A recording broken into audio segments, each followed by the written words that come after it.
sur le nom du Père, oui, c'est son style. Comment faire le signe de croix?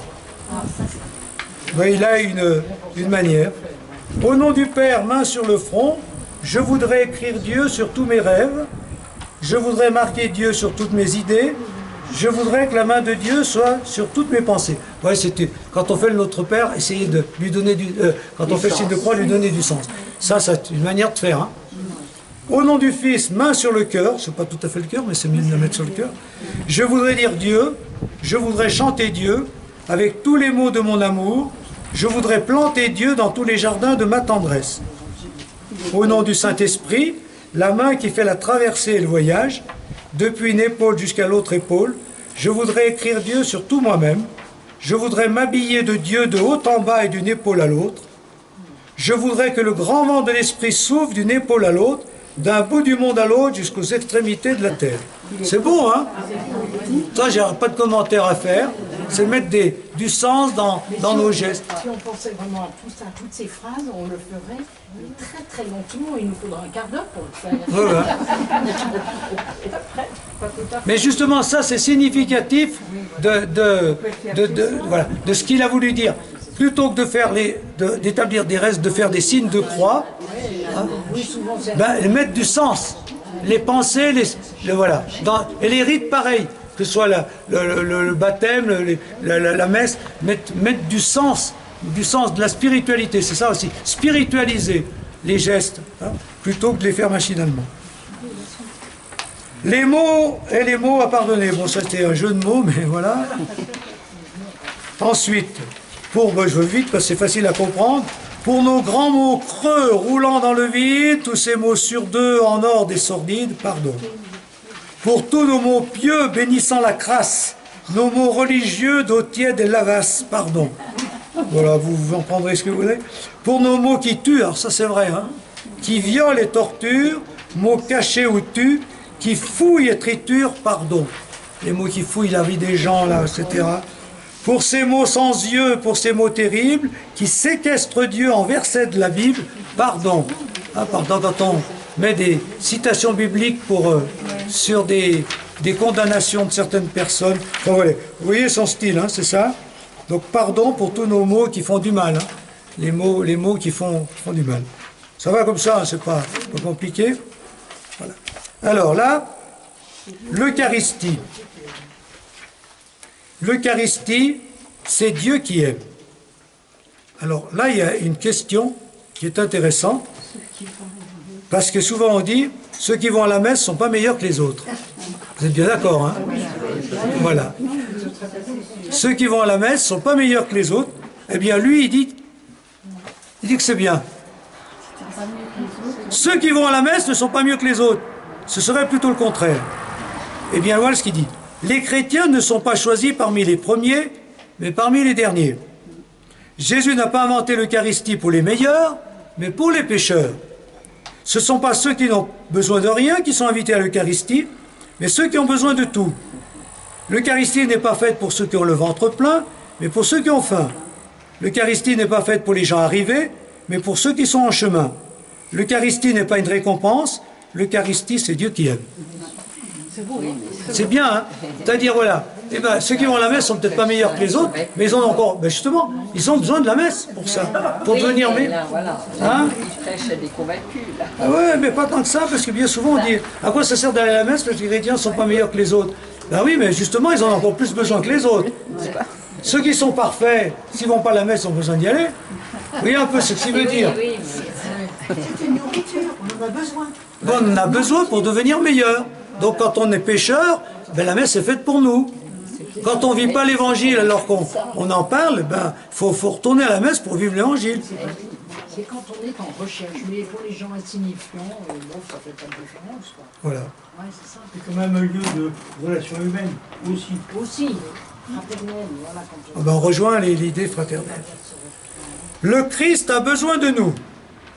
Seigneur, des routes et des chemins, aujourd'hui tu n'as plus rien, tu as tout donné, tu es l'amour. Mon Dieu, puisque tu n'as plus d'oreilles, je te prête les miennes pour que tu puisses entendre le cri des hommes et des femmes d'aujourd'hui. Puisque tu n'as plus Dieu, mon Dieu, Sers-toi des miens pour allumer la vie, la présence et la tendresse. Puisque mon Dieu, tu n'as plus de bouche, utilise la mienne pour dire à chacun et à chacune tes mots d'amour. Puisque tu n'as plus de pieds, Dieu mon Dieu, pour rejoindre les bouts du cœur, les si loin qui se cachent derrière les silences, les cris du profond des déserts, sers-toi de mes pieds, ils sont encore bons pour te conduire jusqu'au bout du monde. Puisque tu n'as plus de mains pour ramasser par terre tous les amours cassés, tes tendresses arrachées, ou les tendresses arrachées et desséchées, prends aussi mes bras. Ils sont ouverts si grands pour que tu puisses accueillir tous ceux qui n'attendent que ce moment-là pour venir s'y jeter. C'est moi le riche, et c'est toi mon Dieu qui es le pauvre. Bon, ça c'est très beau, hein, vous le savez ça. Voilà. Dieu, Jésus est ressuscité. Maintenant c'est à nous d'être ses mains, ses yeux, son cœur, voilà, de le montrer par notre manière d'être, d'être attentif aux autres, de servir, etc. Ça va? Bon, si on va y arriver tranquillement. Vieillir une naissance. C'est un beau sujet. Hein. Mais il a écrit ça, puisqu'il est mort, voilà, enfin, il a... Oui, ah si, j'ai oublié de le dire, il a été aussi le rédacteur spirituel de Vermeil. C'est une revue pour les retraités. Hein? Voilà, il a été l'aumônier, donc là aussi. Ça n'a pas été dit dans son parcours, ça. Alors pour ça qu'il écrivait aussi sur la vieillesse, quand il a eu un certain âge et qu'il a été aumônier. Vous ne me ferez jamais croire que vieillir est une maladie. Vieillir, ce n'est pas une catastrophe, c'est un cadeau. Oui. Vieillir, c'est vivre. Vous connaissez tous tant de visages qui n'ont jamais connu le droit de vieillir parce qu'ils sont morts avant.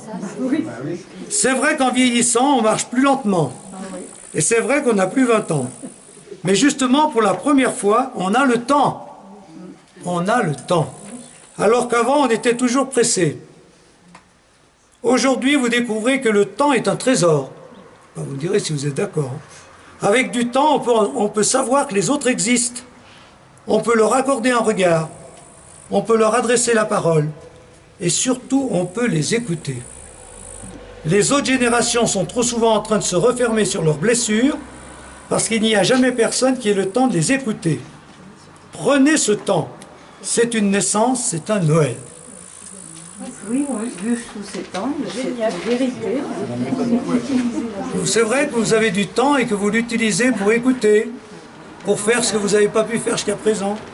C'est bien parce que ouais, c'est la première fois que j'entends parler comme ça aussi. Oui, Si, si. c'est beau. C'est beau.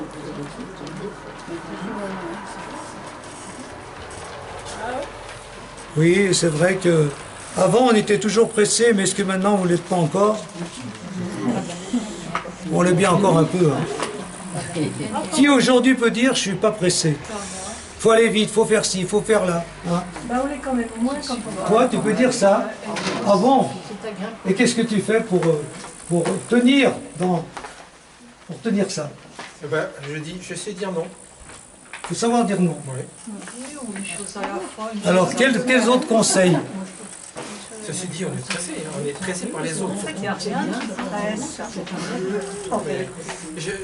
J'avais qu'une envie, c'était d'être à la retraite parce que je savais que j'aurais le temps et que le temps, c'est le plus grand luxe que l'on peut avoir sur la vie. Donc je suis heureux d'avoir le temps. Maintenant, je fais ce que je peux. Voilà. Non, mais C'est vrai ça?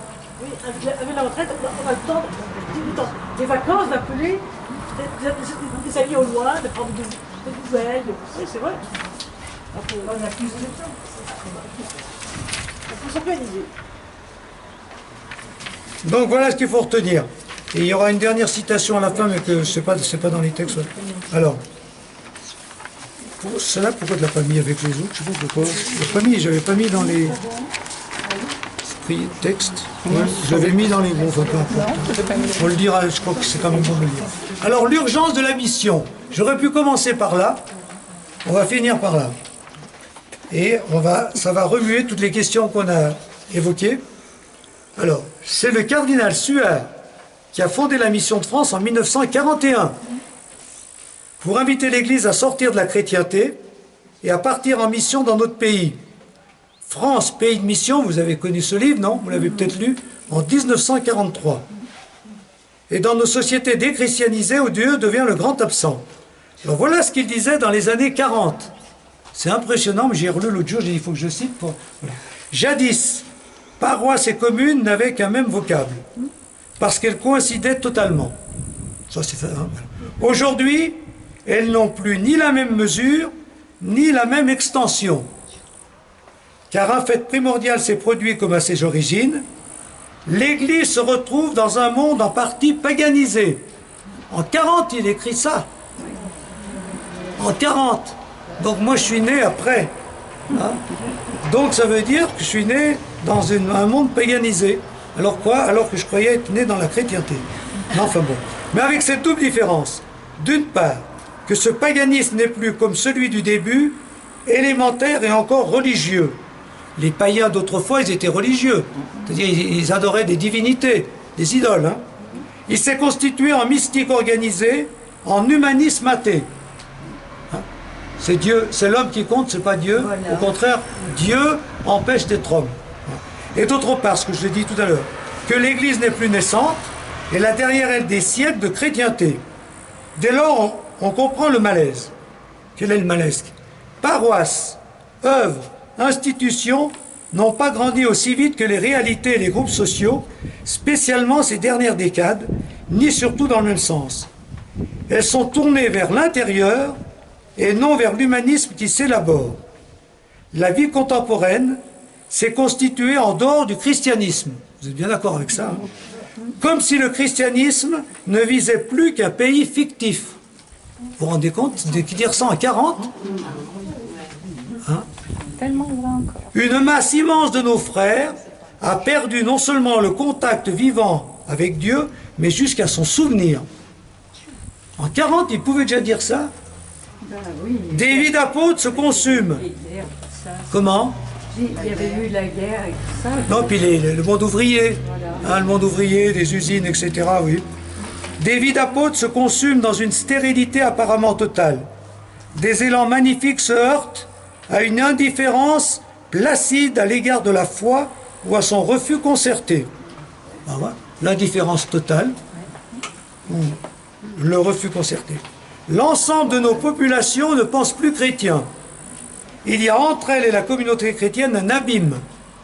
Pour les atteindre, il faut sortir de chez nous, aller chez eux.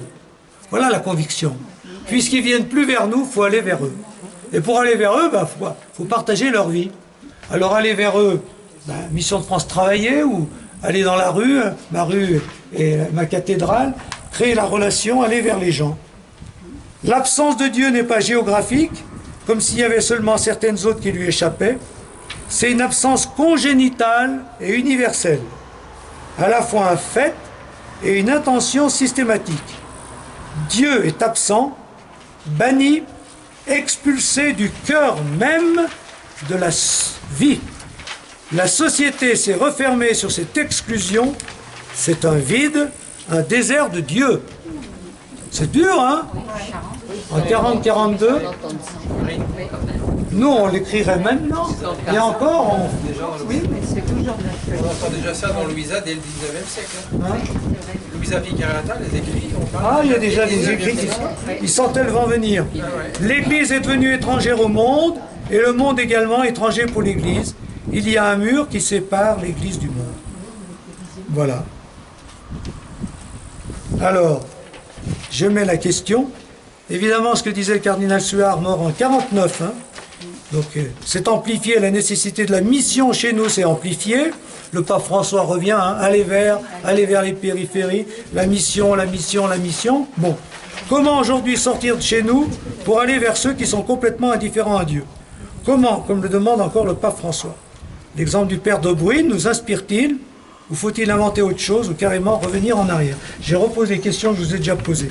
Alors, réagissez. Est-ce que l'expérience du père de Bruyne et de la mission de France, est-ce que c'est un beau chemin possible? Est-ce qu'il y a d'autres chemins possibles? Est-ce que vous dites, qu'est-ce que vous en dites? Vous, ce que vous vivez, donc le constat que l'Église est devenue étranger au monde et le monde étranger à l'Église, bon, enfin, qu'il y a assez de séparation, ça on le voit bien, mais qu'est-ce que vous en dites? C'est le seul chemin est urgent. Comment? C'est le seul chemin est urgent. Oui, le chemin qui est urgent, c'est lequel? La mission, être missionnaire dans notre vie. Oui, c'est être missionnaire, mais comment? Ah, c'est urgent d'être missionnaire. En étant soi-même, en agissant en chrétien. Voilà, en témoignant, en construisant des communautés plus fraternelles, au moins des petits groupes dans lesquels on peut être et agir. Parce que changer tout de suite les paroisses et tout, ça faudra du temps. Voilà, ça on peut dire. C'est ce que font les gens qui appartiennent à l'armée du salut ou à d'autres églises évangéliques et qui descendent dans la rue pour essayer d'attraper des personnes et leur communiquer. Les évangélistes font bien ça, oui. Oui, mais aussi Le monde, oui, ça grossit. Les témoins de Jéhovah, ils font comme ça. Oui, mais bon, si c'est leur style et leur affinité, voilà. Vous, qu'est-ce que vous en dites? Les gens n'ont pas envie de nous écouter. Tu peux pas les interpeller. En général, ce sont les gens qui viennent vers eux. Oui, c'est ça. Puis il y a des gens d'une certaine catégorie, sur ceux qui vivent des périodes difficiles. En général, c'est plutôt un certain milieu social qui touche, hein, des milieux plus pauvres, qui ont envie d'autre chose, qui ont envie de mettre un peu de lumière dans leur vie. Donc du coup, surtout qu'ils chantent, et voilà. Alors, par contre, les évangélistes, c'est bien communautaire, bien fraternel. Plus que nous. C'est des petites communautés, donc c'est plus facile aussi d'être plus fraternel, d'avoir des noms. Il y a une église évangélique dans le quartier de Disciple, on ne les connaît pas du tout. On ne les connaît pas du tout, on ne sait pas. C'est pas, il y a plusieurs catégories d'évangélistes. Hein. Il y a des prêtres qui font ça aussi. Ils font deux par deux. Il y a peut-être un certain, à mon avis, il y a quand même un certain pessimisme un peu excessif quand l'Église est devenue étrangère au monde. Il ne faut pas oublier une chose, actuellement, j'ai entendu il n'y a pas très longtemps, qu'il y avait 30 millions de catholiques en Chine. Si vous ajoutez à ces catholiques les protestants, les orthodoxes, c'est quand même pas banal. Et la progression, malgré les apparences, des droits de l'homme dans le monde, c'est important. Donc il y a une certaine forme de laïcité, une forme qui finalement prédispose certaines sociétés à permettre. Donc, ce qu'il appelle d'humaniser l'humain. Quand il y a un peu plus d'humanité, ça nous permet de nous approcher de l'évangile. Voilà. Donc la question évangélisée par le témoignage, par des communautés, par la mission, c'est ça. Dans les écoles aussi, un peu plus. C'est-à-dire Je pense, de faire connaître des grands chrétiens dans les écoles, vous voyez, mais beaucoup plus dans les écoles. Il faut aussi... Je pense que là-dessus, il y a je pense qu'il y a un manque au niveau des écoles. Lesquelles écoles? L'école catholique notamment? Ou les autres écoles? Peut-être dans toutes les écoles. Hein. Oui, la laïcité...